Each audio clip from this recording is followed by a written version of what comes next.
Supercrack Estrella presenta Sansón, el híbrido de los arcontes, para atacar a Saúl y sus híbridos reptilianos. Podemos fechar la época de Sansón 1070 a.C. En el siglo XI a.C., en Israel reinaba el rey Saúl 5 años mayor que Sansón. El rey Saúl gobernaba junto a los fariseos, nacimiento 1075 a.C.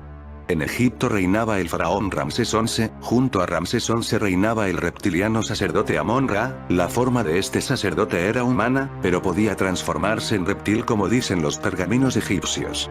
En Grecia gobernaba el rey Codrus, rey de Atenas, también llamado rey Codro. Junto al rey Codrus gobernaban los arcontes. Eran las potencias en ese momento. Sansón fue creado con ADN humano y arconte, como experimento para combatir al ejército de híbridos que tenía el rey Saúl de humano con reptilianos. Este ejército de híbridos fue entregado por el faraón Ramsés XI al rey Saúl, para proteger el arca de la alianza que estaba en Israel y custodiada por este ejército. El rey Codrus junto a los arcontes querían poseer esta arca de la alianza. Para ello tuvo que experimentar con los humanos para crear un ejército que fuera capaz de enfrentarse a este ejército de híbridos que tenía el rey Saúl, una mezcla de humanos con reptilianos. Por esta razón los arcontes, con ayuda del pueblo de Dan que estaban en guerra con Israel, crearon su primer híbrido de humano con arconte. De este experimento nació Sansón. Un ser de una extraordinaria fuerza pero con una escasa inteligencia. El faraón de Egipto, Ramsés XI, apoyaba al rey Saúl de Israel. Ramsés XI gobernaba junto al sacerdote Amón-Ra. Este sacerdote es lo que nosotros en nuestro siglo XXI llamamos extraterrestres reptilianos, pero que la Biblia llamó ángeles caídos. Amón-Ra junto a Ramsés XI creó un ejército de híbridos mitad humanos, mitad ángeles caídos, o reptilianos como prefieras. Una parte de este ejército fue transferido al rey Saúl en Israel, para proteger el arca de la alianza. En Grecia gobernaba el rey Codrus, rey de Atenas, también llamado Codros. Este gobernaba junto a los arcontes. Estos arcontes es lo que nosotros llamamos en nuestro siglo XXI extraterrestres grises, pero la Biblia llama demonios. Los grises fueron una creación de los reptilianos ángeles caídos en época antediluviana, pero estos grises demonios se rebelaron contra sus creadores reptilianos ángeles caídos. Desde entonces grises arcontes y reptilianos ángeles caídos están en guerra, una guerra que se mantiene a día de hoy. Los arcontes tomaron partido por Grecia, mientras que los reptilianos tomaron partido por Egipto. En el siglo XI a.C., Satanás es el que gobierna a los ángeles caídos. Recordemos que Roma conquistó Egipto, y Roma tomó el poder que tenía Egipto. El imperio romano junto a Satanás pasó a ser el Egipto de antaño. Se quemó la biblioteca de Alejandría para esconder muchos de los secretos que yo estoy contando en este video. Luego el imperio romano conquistó Inglaterra, e Inglaterra conquistó los Estados Unidos. De esta forma podemos ver el paso de estos ángeles caídos por el mundo y donde ejercen su poder. La base de este mundo quedó en el Vaticano. El Papa son los Césares y los faraones del pasado. Los arcontes son, en el gnosticismo y las religiones estrechamente relacionadas con entidades demoníacas subordinadas a la encarnación del mal en el sistema de creencias correspondiente. Entre los gnósticos arcónticos, arconticistas, ótfitas, setianos y en los escritos de la biblioteca de Nag Hammadi, los arcontes son gobernantes, cada uno de ellos relacionado con uno de los 7 planetas, que impiden que las almas abandonen el reino material. La connotación política de su nombre, en la antigüedad, los arcontes eran importantes cargos administrativos públicos, refleja un rechazo al sistema gubernamental, que se consideraba defectuoso y sin posibilidad de verdadera salvación. En el maniqueísmo, los arcontes son los gobernantes de un reino dentro del reino de las tinieblas, que en su conjunto forman el príncipe de las tinieblas. Los arcontes son la conexión entre los caídos y sus sirvientes. Si cortamos esos vínculos, venceremos a los caídos. ¿Somos esclavos de los arcontes? Así lo creían los antiguos gnósticos de los 3 primeros siglos de nuestra era, pero después de una etapa de cierto prestigio entre los intelectuales cristianos, fueron exterminados físicamente, y su conocimiento fue suprimido con la quema de la biblioteca de Alejandría, o escondido en la biblioteca secreta del Vaticano, por inspiración de los propios arcontes, que necesitan una humanidad ignorante para poder manipularla a su antojo y ordeñar la energía de la granja humana. La Iglesia Católica persiguió con dureza todas las enseñanzas que considerara contrarias a su doctrina oficial obligatoria, y los gnósticos fueron los más perseguidos de la época. La guerra más importante del ser humano no es contra seres de carne y hueso, sino contra las jerarquías infernales que tienen mando y autoridad sobre este mundo oscuro y confuso. Por eso dijo Pablo de Tarso, porque nuestra lucha no es contra seres humanos, sino contra poderes, contra autoridades, contra potestades que dominan este mundo de tinieblas, contra fuerzas espirituales malignas en las regiones celestiales. Por tanto, tomad toda la armadura de Dios, para que podáis resistir en el día malo, y habiéndolo hecho todo, estar firmes. Efesios 6, 12. Como era el mundo en la época de Sansón, 1089 a.C. En Grecia, Melanto, legendario rey de Atenas, muere tras un reinado de 37 años. Le sucede su hijo Codeus, 1079 a.C. En China muere Chen, rey de la dinastía Zhou, 1078 a.C. En China, Zhou Kangwang se convierte en rey de la dinastía Zhou, 1076 a.C. Los arameos, del país de Aram, conquistan a Siria. Se difunde el idioma arameo como lengua franca de la región, 1069 a.C. En Egipto muere Ramsés XI, terminando la dinastía 20. Su muerte hará que Egipto pase del Imperio Nuevo al tercer período intermedio. Ramsés XI fue sucedido por Esméndes I, quien fundó la dinastía 21, 1068 a.C. El legendario rey ateniense Codeus muere en batalla contra los invasores dorios luego de un reinado de 21 años. La tradición ateniense lo considera el último monarca que tuvo poder absoluto sobre Atenas. Los historiadores modernos lo consideran el último rey cuya biografía forma parte de la mitología griega. Fue sucedido por su hijo Medonte, 1064 a.C. En China se registra la primera ballesta Chōkō-nu, ballesta de repetición, que data la dinastía Zhou en este año, documento en el que se refieren al invento de una ballesta automática durante la dinastía Han, c. 200-220 a.C. Años 1050 a.C.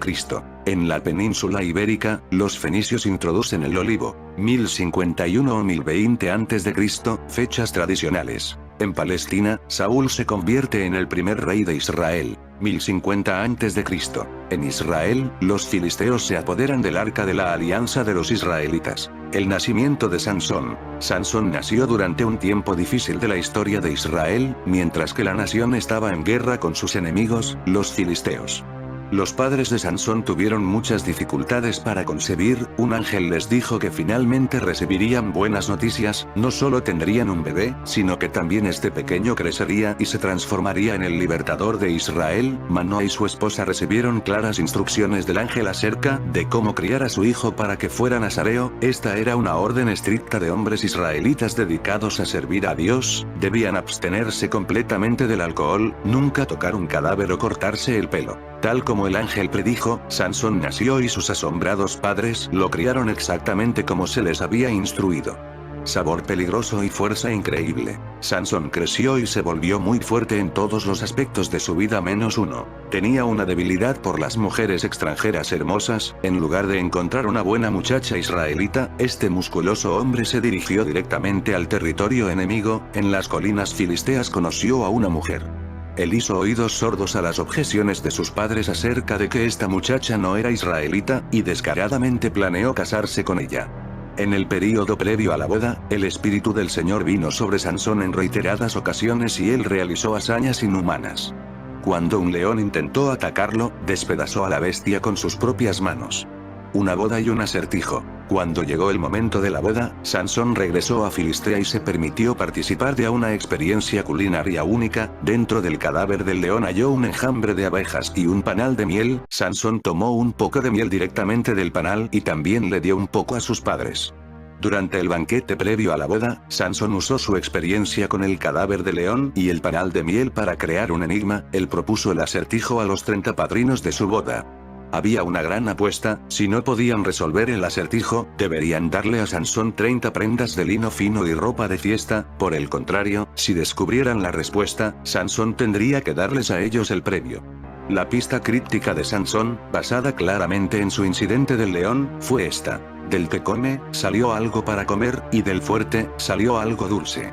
Venganza sangrienta. No hace falta decir que los padrinos de boda no tenían idea de cómo resolver el acertijo. Frustrados, le dijeron a la mujer de Sansón que quemarían la casa de su padre con ella adentro a menos que descubriera la respuesta del enigma.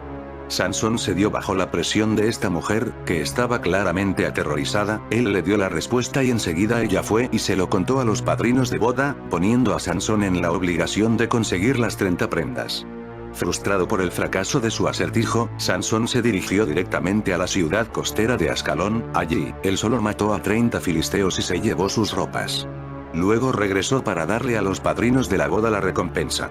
Sin embargo, las malas noticias continuaron llegando y Sansón descubrió que su suegro se había aprovechado de su ausencia para darle su hija en matrimonio a uno de los padrinos de boda.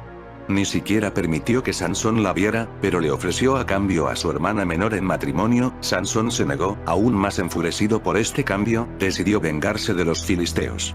De mal en peor. Para calmar su furia contra los filisteos, Sansón atrapó 300 zorras, luego ató las colas por parejas y amarró una antorcha a cada par de colas y soltó a las frenéticas zorras en los campos de granos y olivares de los filisteos. Los campos fueron quemados instantáneamente, lo que, naturalmente, fue una pérdida devastadora para los filisteos. Enfurecidos, los dueños de los campos se volvieron contra la mujer y su padre, y los quemaron vivos. El nazareo salió y mató a más filisteos después de enterarse de la muerte de su futura esposa y suegro. Sansón luego encontró refugio en una cueva llamada la Roca de Etam. Mientras tanto, los filisteos reunieron a un ejército y marcharon contra la tribu de Judá, exigiendo que 3000 de sus hombres les entregaran a Sansón. Sansón llegó a un acuerdo con los hombres de Judá. Aceptó ser amarrado con cuerdas y entregado a los filisteos con la condición de que no lo mataran ellos mismos. La vida de Sansón escapista. Para asegurarse de que estuviera bien amarrado, los hombres de la tribu de Judá ataron a Sansón con 2 cuerdas nuevas, pero, justo cuando los filisteos estaban a punto de apoderarse de él, este nazareo los sorprendió. Usando sus músculos, rompió las 2 cuerdas nuevas que lo retenían. Sansón no tenía armas, pero pronto improvisó. Al encontrar la quijada de un burro, la usó para matar a 1000 soldados filisteos. Aunque odiaba a los soldados filisteos, Sansón todavía tenía una debilidad por las mujeres filisteas. Él comenzó a celebrar después de la batalla con una visita a una prostituta en la ciudad de Gaza. Al enterarse de la presencia de Sansón, sus enemigos intentaron emboscarlo esperando a la puerta de la ciudad, pero el plan fracasó cuando Sansón simplemente arrancó las puertas y las llevó hasta la cima de una colina distante. Seductora. Otra hermosa mujer filistea, Dalila, no tardó en entrar en escena y Sansón volvió a enamorarse perdidamente. Aquí, sus enemigos vieron otra oportunidad. Sobornaron a Dalila para que convenciera a Sansón de contarle el secreto de su fuerza. Dalila usó todos sus encantos hasta que Sansón confesó que, si lo ataban con cuerdas de arco nuevas, perdería sus fuerzas. Una noche, mientras Sansón dormía, Dalila lo ató con cuerdas de arco, pero en cuanto se despertó Sansón las rompió fácilmente. Sansón le dijo a Dalila que usar sogas totalmente nuevas era el secreto, pero eso tampoco funcionó. Dalila siguió intentando descubrir el secreto de su fuerza, pero Sansón continuó engañándola. Luego le dijo a Dalila que si alguna vez entretejía su cabello con la tela del telar, sus fuerzas lo abandonarían. Efectivamente, mientras dormía, ella entretejió su cabello con la tela de un telar, pero, tan pronto como Sansón se despertó, se liberó y destruyó el telar. Emboscada y final dramático. Dalila no se dio por vencida, sino que continuó molestándolo diariamente y ganándole por cansancio. Finalmente, él perdió su determinación y la verdad salió a la luz. Sansón le confesó que, como nazareo, una navaja nunca había pasado por su cabeza, pero si alguna vez se cortaba el cabello, perdería toda su fuerza. Y así fue que mientras Sansón dormía, Dalila hizo que le cortaran el cabello. Cuando Sansón se despertó, se encontró sin fuerzas para enfrentarse a sus enemigos cuando vinieron por él, fue capturado, le sacaron los ojos y se vio obligado a trabajar en la prisión, moviendo una piedra de molino para moler el grano. Los filisteos estaban felices de que finalmente habían capturado a Sansón. Un tiempo después, los filisteos estaban celebrando un gran banquete en honor a una de sus deidades, Dagón. Como parte del entretenimiento, decidieron traer a Sansón atado al templo donde se celebraba la fiesta. Les dio gran satisfacción ver al que había sido su enemigo en una condición tan lamentable. Sansón, ciego y con su cabello nuevamente largo, pidió que lo dejaran apoyarse entre los 2 pilares de soporte del templo. Oró a Dios pidiéndole fuerza una última vez. Dios concedió su petición y Sansón empujó los pilares con todas sus fuerzas hasta que cayeron y el templo completo se derrumbó. 3000 invitados de la fiesta perecieron junto con Sansón, en un final dramático en la vida dramática de este héroe bíblico.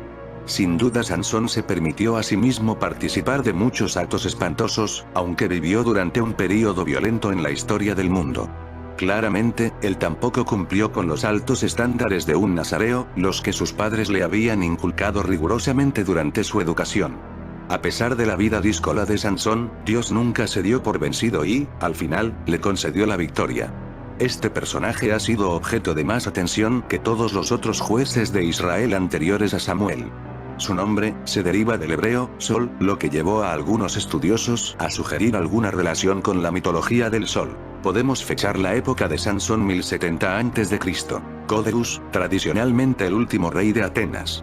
Según la leyenda, Codrus era hijo de Melantus de Pilos, que fue al Ática como refugiado de los invasores dorios, siglo XI a.C., al derrotar a los enemigos de Atenas, los beocios. Melantus ganó la aceptación como rey de Atenas. Después de que Codrus sucedió en el trono de su padre, Ática fue invadida por los dorios. El oráculo de Delfos profetizó que solo la muerte del rey ateniense a manos de los dorios podría asegurar la victoria de los atenienses. Codrus, por lo tanto, fue disfrazado al campamento enemigo y provocó una pelea, en la que fue asesinado. Al descubrir su identidad, los dorios se retiraron. Creyendo que nadie era digno de suceder a Codrus, los atenienses abolieron el título de rey, sustituyéndolo por el de arconte. Sin embargo, otra versión de la leyenda afirma que su hijo Medón fue el último rey de Atenas. Las familias reales de Jonia, área griega en la costa oeste de Asia Menor, así como los Medontidae, una familia líder de Atenas, afirmaron descender de Codrus. 1 Samuel 28 cuenta la patética historia de la vuelta del rey Saúl a la magia oscura. Samuel, el juez y profeta, había muerto y los ejércitos filisteos amenazaban a las fuerzas israelitas. Saúl, desesperado, pide a Dios por medio de sueños, sacerdotes y profetas, pero todo es silencio. Atemorizado y lejos del deseo divino, Saúl solicita a sus sirvientes que le encuentren una medium para que le asista en este dilema. Encontrar una medium en Israel no era una tarea fácil, debido al mismo rey Saúl, quien los había expulsado de su tierra. Por esta la razón alguien sugiere buscar a una mujer que reside en una ciudad en el exterior de Israel. Esta es la mujer que tradicionalmente se conoce con el nombre de la bruja de Endor.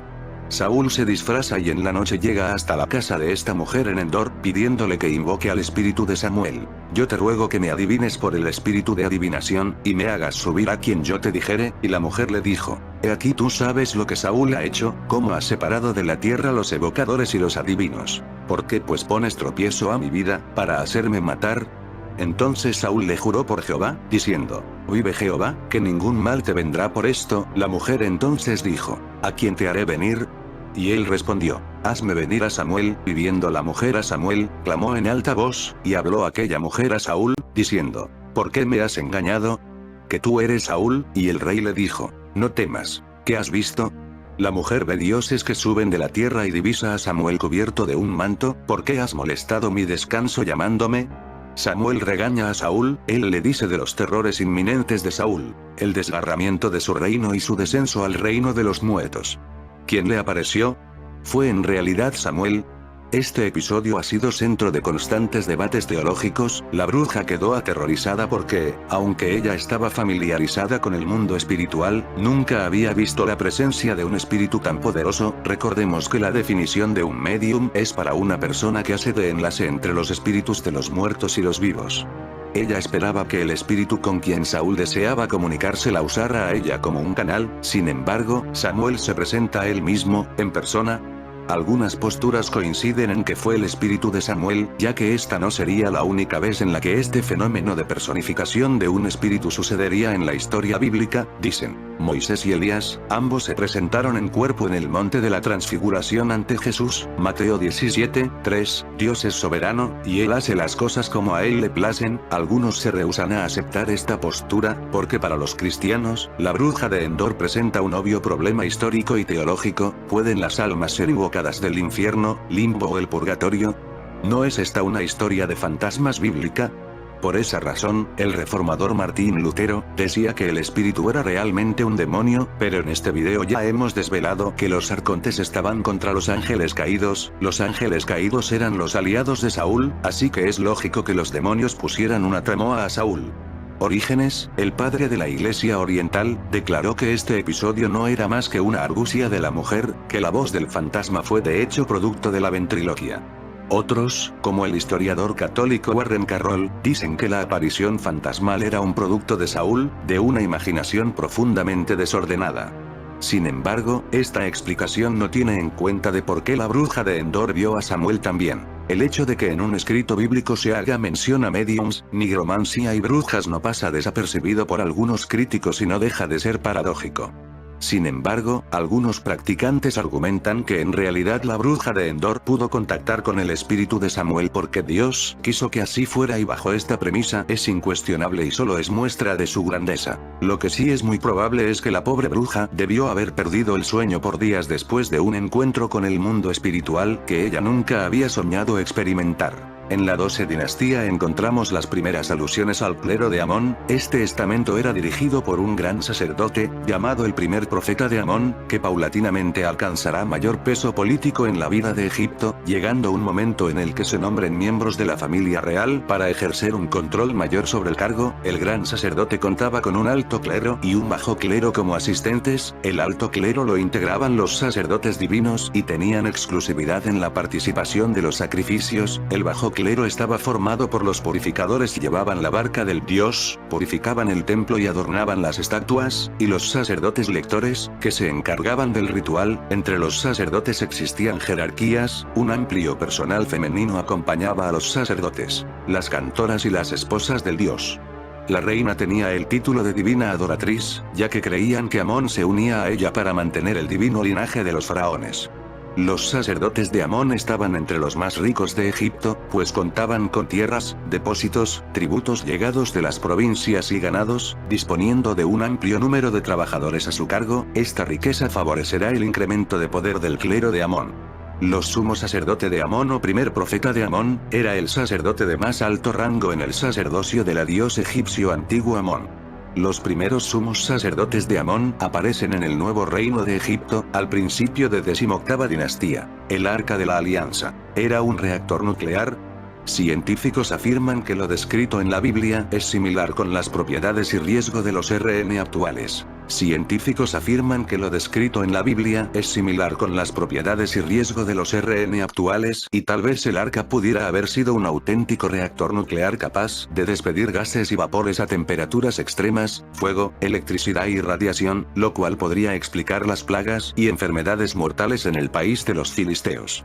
Actualmente se fabrican y comercializan reactores nucleares portátiles. Entre ellos, el arca destaca como algo excepcional y único, desde el mismo momento de su construcción. Así, el capítulo 25 del Éxodo contiene las instrucciones concretas para construir y manipular un misterioso receptáculo basado en un plano divino que el mismo Yahvé transmitió a Moisés, un plano que contenía las dimensiones precisas de la sagrada reliquia, los materiales en que debía ser construida y en el que hasta su propio peso parecía estar espiritualmente controlado.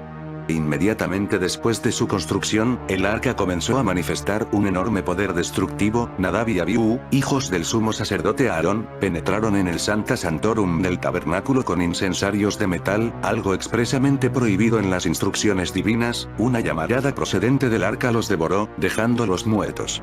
Tras el incidente, la intrigante comunicación de Yahvé a Moisés: di a tu hermano Aarón que no entre nunca en el santuario a la parte inferior del velo, delante del propiciatorio que está sobre el arca, no sea que muera, pues yo me muestro en la nube del propiciatorio. Levítico 16. 1-2.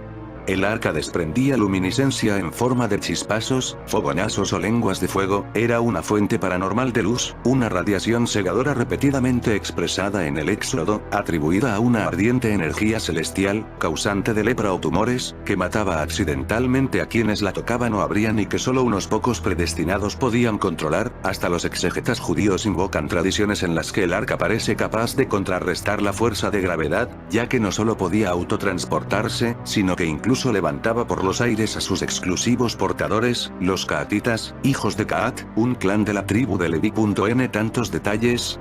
¿Qué poderosas energías encerraba para que nadie se aproximase a ella y su manejo exigiera tantas precauciones? ¿Por qué motivo los sacerdotes debían usar ropajes especiales para penetrar en el Sancta Sanctorum del tabernáculo y después en el Santo de los Santos del Templo de Jerusalén, donde se conservaba el arca rodeada de densa oscuridad? Louis Ginsberg, en un ameno y erudito libro titulado Leyendas de los Judíos, especifica que las referencias bíblicas al arca más antiguas están absolutamente en representarla desempeñando funciones muy concretas. La de elegir el camino por el que se deseaba ir y la de entrar en batalla con el ejército de Israel y concederle la victoria, debido al poder divino que en ella residía. Llegados a la tierra prometida, pasado el Jordán, Moisés desaparece en el monte Nebo, no sin antes haber iniciado previamente en los misterios del arca a Josué, Deuteronomio 31, 14, 15, el cual la empleará astutamente en el conocido episodio de las murallas de Jericó. Sin embargo, a menudo se pasa por alto que el nuevo iniciado, consciente del peligro que acarreaba el uso del artefacto, recomienda a sus soldados que la sigan pero dejando una distancia de 2000 codos, sin acercaros a ella. Josué 3, 3, 4. Porque esa insistencia en que la proximidad del arca de la alianza comportaba un peligro mortal, del que no escapaban ni siquiera los sumos sacerdotes, que se acercaban a ella con sumo temor y tras cumplir las estrictas observaciones prescritas? Detalles de este tipo han hecho pensar que el arca pudiera ser un instrumento científico que tenía asignado un uso práctico. Así, dos investigadores británicos rescataron una descripción detallada del aparato contenida en el Zohar y la reconstruyeron a la luz de la ciencia del siglo XX. Su teoría es que existieron dos arcas. La primera, el enigmático anciano de los días, un avanzado artefacto para fabricar alimento, el maná, y la segunda, un simple cajón que protegía este delicado mecanismo. Abundan los autores que han querido ver en el arca una auténtica batería eléctrica o electromagnética, basada en la idea de los condensadores separados por un elemento aislante como, por ejemplo, la madera de acacia. La hipótesis no es nueva, pues ya a principios del siglo pasado un filósofo y matemático judío alemán, Lazarus ben David, especulaba que la reliquia de los tiempos mosaicos debió contener un grupo bastante completo de instrumentos eléctricos. Los egipcios tenían conocimiento de los fenómenos eléctricos, y Moisés bien pudo haber aprendido esa ciencia eléctrica, que explicaría el secreto de la lámpara perennemente encendida en el tabernáculo, quizá la misma inextinguible luz que brillaba en las misteriosas ciudades de la jungla amazónica mencionadas por el coronel Percy H. Fawcett.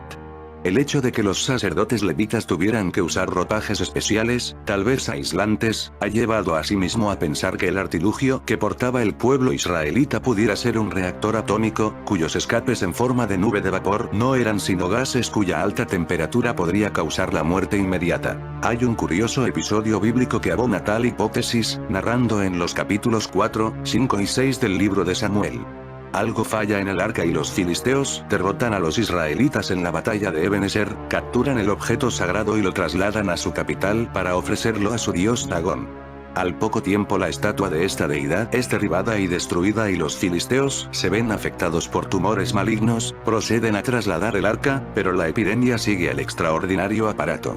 Deciden devolverla a sus legítimos dueños sobre un carro guiado únicamente por 2 vacas por el camino de Bet-Semes. Allí es localizada por unos segadores que se aproximan demasiado al cargamento y el Señor los hirió con gran mortandad. 70 hombres murieron hasta que se hicieron cargo de ella los especialistas, un grupo de levitas que condujeron el arca hasta Kiriat Jearim, a la casa de Abinadab, donde quedó custodiada por un hijo de este hasta que el rey David decidió trasladarla a Jerusalén, casi medio siglo después.